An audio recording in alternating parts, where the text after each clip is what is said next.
plutôt j'entends trop. Alors je regarde des séries, je scrolle sur des réseaux, je fais du yoga, je bois des infusions de citron bio roulées sous les aisselles. Mais non, rien n'y fait. Mon cerveau me vomit non-stop dans les oreilles. Une bonne gastro interminable. J'ai vu un ORL, un psy, mais non, c'est toujours festi-vomi dans ma tête. Et puis un jour, j'ai streamé Life and Beth et j'ai compris. Cette série, c'est l'histoire de Beth. Et clairement, elle est dans le même cas que moi, voire même pire en vrai. Alors dans la vie, Beth, elle est grossiste en vin. C'est même la meilleure vendeuse de sa boîte. Mais elle est quand même moins bien payée que son mec. Un mauvais vendeur, supplément loser. Et du côté de la relation avec sa mère, c'est pas franchement mieux vu. Et surtout, en fait, elle meurt. Pas Beth, sa mère. Et résultat, elle vrille complètement quoi. Si d'habitude on partirait plutôt sur un arrêt de travail, Beth non. Elle utilise plutôt son job pour quitter Manhattan et aller visiter des vignobles. Alors que en vrai, elle veut juste prendre l'air, on est d'accord. Et c'est précisément comme ça que Beth, elle sort de son festi-vomi à elle. Alors je copie. Sauf que j'adapte quand même un petit peu le brief parce que j'ai une DA, disons, un petit peu plus arty, quoi. Alors déjà c'est vrai que quand on me parle de vin, la première ville qui me vient à l'esprit c'est Bordeaux, donc j'ai pas réfléchi 15 ans avant de choisir la destination. Ensuite on a dit qu'il fallait un truc un petit peu arty, là-bas il y a plein de musées donc ça fonctionne très très bien, il y en a même un d'ailleurs qui fonctionne particulièrement bien, c'est la Cité du Vin. Pour le moment on est quand même plutôt pas mal. Dernier truc, il faut que je me reconnecte avec mes émotions et mes sentiments. Et c'est nickel parce qu'à la Cité du Vin il y a une expérience qui s'appelle la Via Sensoria, qui est donc la route des sens. Oui, j'ai fait latin 5e. Et donc c'est exactement ce que je recherche quoi. Je ne sais pas ce que tu en penses, mais j'ai l'impression que je suis plutôt bien partie pour vivre cette best experience. Bienvenue au printemps. Ah pardon, désolée, j'étais trop rapide. Il n'y a pas de problème. C'est quoi? L'ouverture vers le... Ah ouais, oh putain. On dirait les pompes. Du coup, je trouve que d'avoir écouté, ça décuple l'effet des bulles sur la langue. Avec quelques antipastes, ça va très très bien. Vous avez une petite brusquette là, ou éventuellement quelques petites... J'ai faim. Dans les bouilles, ça va très très bien. Bienvenue en été. Merci. Et voici. Elle est froide. Ah ouais. Là, dès qu'il y a des trucs immersion, tout ça, on a là-dessus. Ça sent l'huître. Pour l'instant, je suis sur une burrata avec des huîtres. Waouh, la scéno, c'est canon. En fait, je trouve que d'avoir toutes ces projections, ça nous ramène à des souvenirs qu'on peut avoir, tu vois. C'est des images un peu universelles. Et ça me ramène à des souvenirs que je peux avoir, de choses que j'ai vues. Alors oui, les images, les souvenirs, c'est quand même le fil rouge de cette série Life and Beth. D'ailleurs, la série, elle est carrément rythmée par tous les flashbacks de Beth dans son enfance. Alors c'est le principe du souvenir, c'est des scènes du coup qui sont assez biaisées dans le point de vue. On focus du coup sur le sentiment qu'a eu Beth sur plusieurs étapes de sa vie, plus que ce qui s'est vraiment passé. Parce que finalement, on s'en fout de ce qui s'est vraiment passé. Je trouve que c'est plutôt comment elle a vécu les choses qui est important. Et qui permet surtout de comprendre pourquoi elle en est là où elle en est actuellement, c'est-à-dire complètement paumée. Alors là, comme ça, je te vends les flashbacks comme étant un truc trop bien, mais c'est quelque chose que j'aime pas en général, parce que j'ai l'impression qu'à chaque fois, toutes les 30 secondes, il y a des retours en arrière dans le passé des personnages, et t'es là genre...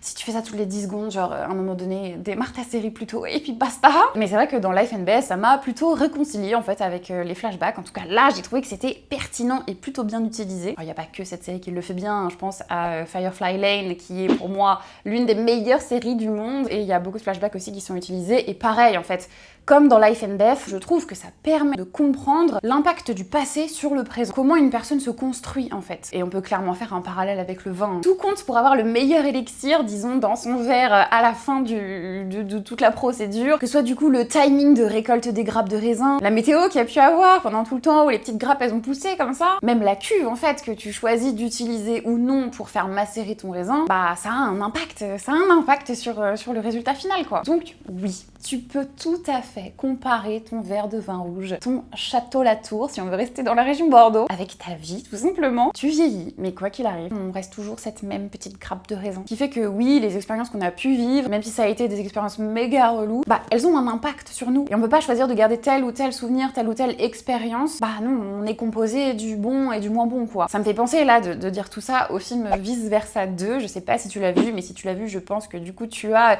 cette image des petites boules de souvenirs que Joie essaye du coup de trier, et on comprend très bien que ça ne fonctionne pas finalement. Tiens, là c'est quand elle avait oublié comment l'autre fille s'appelait. Oh, ça c'était très très gênant. Elle s'appelait comment déjà? J'en sais rien, Marie Bidule, mais on va s'en débarrasser.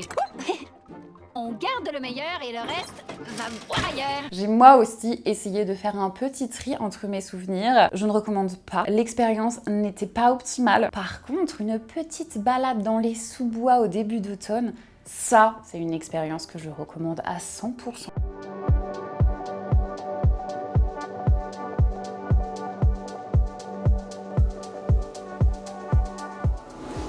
Je sais pas si c'est parapluie ou pas, mais j'ai l'impression que ça sent quelque chose.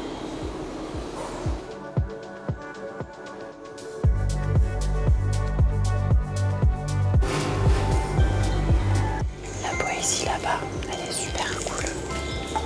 Je vais aller la lire. Ouais, je vais aller la lire. Un petit vent d'automne est venu chuchoter des frises lilas langoureux à l'oreille de l'été. Quand les feuilles rougissent devant l'été indien, c'est parce qu'elles dénudent les arbres et les jardins. Quand s'empourpre l'érable, quand mûrit la châtaigne, c'est un adieu vermeil jusqu'à l'année prochaine.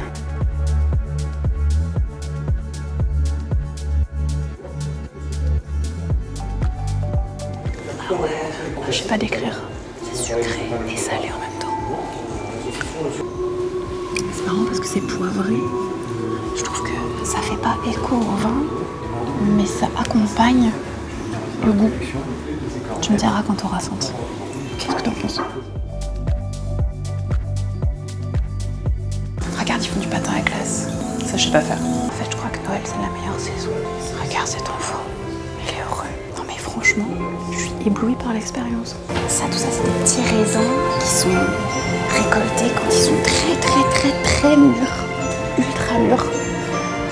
Comme quoi, plus t'es mûr, plus t'es une pépite, quoi. Alors bon, oui, dans notre société, c'est sûrement vrai pour le vin, mais ça l'est pas du tout pour les meufs. Enfin, c'est pas vraiment le message qui passe, quoi. Par exemple, j'ai toujours pensé que les meufs, bah, c'était jeune, et après, pouf, ça devenait Jane Fonda. Genre, y a pas de transition, quoi. C'est hyper récent que je sais qu'une femme, ça peut avoir 40 ans. 50 ans même. Et j'ai même entendu des rumeurs autour de 60 ans, mais ça, faut que je croise mes sources. Mais tu vois, en fait, j'ai grandi avec quoi? J'ai grandi avec Karen des frères Scott. Je sais pas si tu vois, c'est la mère de Lucas. Je te mets sa petite photo juste ici. Cette dame qui incarne donc l'image adulte et mature des frères Scott, pour la saison 1, elle avait 34 ans. Alors, entre toi et moi, 34 ans, j'ai des potes qui ont cet âge-là et vraiment, je peux te l'assurer, ce n'est pas le climax de la maturité. Je continue dans les séries des années 2000 problématiques parce que après les frères Scott, j'ai enchaîné avec Gossip Girl, tout à fait Gossip Girl, et je pense notamment au personnage de Lily, la mère iconique de Serena van der Woodsen, qui est donc censée avoir vécu des milliards de choses dans sa vie. Dans la saison 1, toujours, saison de référence, l'actrice qui jouait Lily, elle avait 38 ans.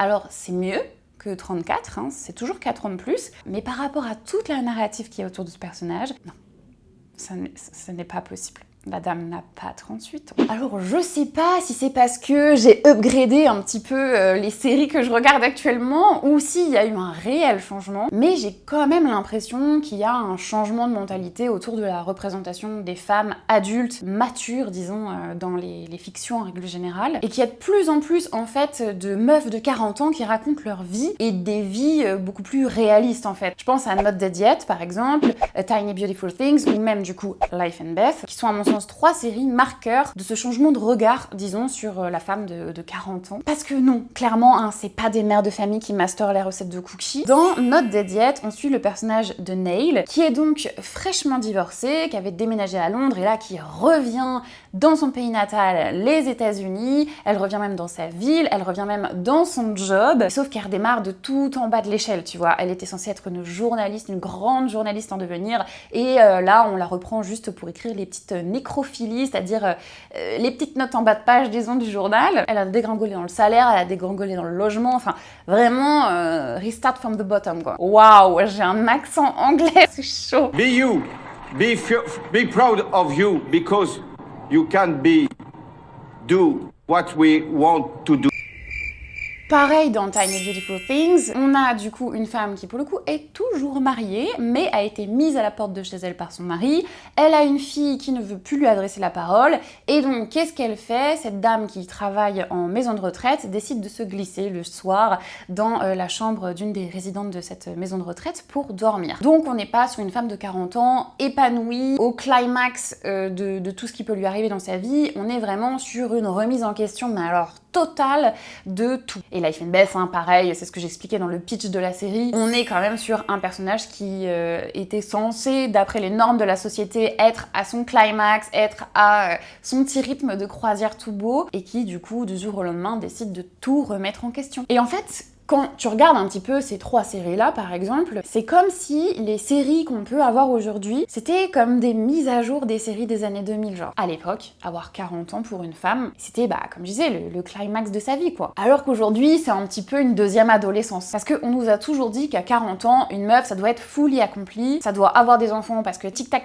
t'as l'horloge biologique, parce que, après, t'as des rides, t'as les cheveux blancs, et c'est chiant. Voilà, l'argumentaire n'est pas forcément très développé, mais on est sur quelque chose dans cet esprit là. Et là, du coup, avec des séries comme Life and Beth, on se rend compte que finalement, être complètement paumé à 40 ans et faire tout un reset, toute une remise en question et pouvoir se donner des nouveaux challenges, de nouveaux objectifs et en fait changer de vie, changer de façon de voir les choses, c'est possible. Et surtout, au-delà d'être possible, ça n'est pas grave. C'est un peu la norme en fait finalement. C'est pas grave en fait si on remet tout en question et qu'on avance vers quelque chose, on ne sait pas trop quoi, on ne sait pas trop où on va. Un peu comme quand je me suis lancée dans Via Sensoria finalement. Certes, je ne risquais pas grand chose, c'était pas une remise en question totale de ma vie, mais ce que je veux dire, c'est que parfois les surprises, ça a du bon. Oh, j'ai qu'une envie, c'est de boire de l'eau. Oui. Pas d'évian. T'es stressée par le temps, Chanel, je le sens. Ouais, non mais le temps, c'est quelque chose qui me stresse toujours. Comme les femmes qui vieillissent, finalement. Finalement. Non mais quand je fais quelque chose, j'ai toujours besoin de savoir combien de temps ça va durer. Quand je peux pas profiter. C'est ton téléphone au-dessus de la barrière. Et là, autant ça me stresse pas. Téléphone au-dessus de la barrière. Mais le temps, ça me stresse. T'as peur de vieillir, Chanel? Les femmes, c'est comme les bons vins. Ça vieillit bien. On dirait une réplique à la Valérie Pécresse. Rien de tel qu'une femme pour faire le ménage. Tu fais une crise de la trentaine, Chanel? J'ai pas 30 ans. Hein. Nous, on aimerait bien. C'est comme le bon vin. Oui, voilà. Bien. Ah bah, je sais pas. Alors cet épisode, je l'ai appelé J'entends rien, mais j'aurais clairement pu l'appeler La remise en question des meufs 2.0 dans notre société. C'est juste un petit peu moins catchy. Mais en vrai, tu vois, de voir toutes ces mises à jour un petit peu des séries des années 2000 avec lesquelles j'ai grandi et j'ai évolué, et de découvrir du coup des représentations de meufs qui sont beaucoup plus réalistes et de fait beaucoup moins stéréotypées, et perso, ça me fait un bien fou. Je me sens beaucoup moins seule en fait dans tous mes démons, dans toutes les problématiques qui peuvent m'arriver. Je trouve en fait que ça redescend le curseur des objectifs qu'on s'est fixés. Et c'est pas moins bien parce que du coup ça veut pas dire qu'on est moins exigeante avec nous-mêmes, ça veut juste dire qu'on se donne des objectifs qui sont réalisables. Et en fait ça change tout. C'est comme tu vois avoir des mannequins hyper maigres en permanence, ça te donne un objectif de vouloir être hyper maigre, sauf que c'est pas facile, hein, à moi d'avoir des TCA. Hein. Je me rends compte là, mais je suis clairement en train, sans faire exprès, de faire une transition avec mon prochain épisode de React. Vous êtes pas prêts. Toutes ces images-là viennent dédramatiser clairement tout ce qu'on vit au jour le jour. Ça rend la vie moins angoissante en fait. Et si aujourd'hui on a toutes ces séries qui popent de plus en plus sur les plateformes, c'est parce qu'on donne de plus en plus la parole aux femmes, que ce soit pour écrire, showrunner, réaliser, produire des séries, des films, enfin des fictions en règle générale en fait. On fait tourner un petit peu le bâton de parole finalement. Parce que